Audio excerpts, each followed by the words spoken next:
திருவள்ளூர் மாவட்டம் பெரியபாளையம் அருகே இறால் தொழிற்சாலையில் ஏற்பட்ட அமோனியா வாயு கசிவு விபத்தில் சிக்கி உயிரிழந்தோரின் எண்ணிக்கை 18ஆக உயர்ந்துள்ளது.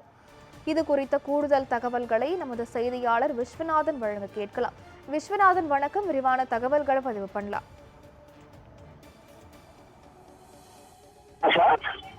பெரியபாளையம் அருகே கடல் உணவுகள் பதப்படுத்தும் தொழிற்சாலையில் ஏற்பட்ட அமோனியா வாயு கசிவு விபத்தில் இதுவரை 18 பேர் உயிரிழந்ததாக தகவல் வெளியாகியுள்ளது. ஏற்கனவே 17 பேர் உயிரிழந்த நிலையில் தற்போது உயிரிழப்பு எண்ணிக்கை 18ஆக உயர்ந்துள்ளது.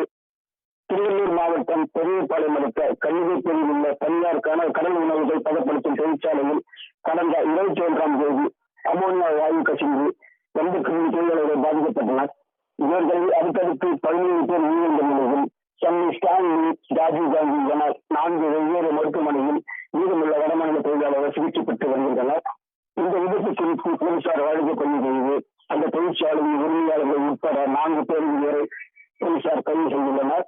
மேலும் தொழிற்சாலையிலிருந்து நீக்கப்பட்ட சுமார் 100க்கும் மேற்பட்ட வடமாநில தொழிலாளர்கள் முகாமில் தங்க வைக்கப்பட்டு அவர்களுக்கான மருத்துவ பரிசோதனைகள் நடைபெற்று வந்த நிலையில் அவர்களது விருப்பப்படி அவர்கள் சொந்த மாநிலமான ஒடிசா, அசாம், ஜார்க்கண்ட் ஆகிய பகுதிகளுக்கு ரயில் மூலம் அனுப்பி வைக்கப்பட்டனர்.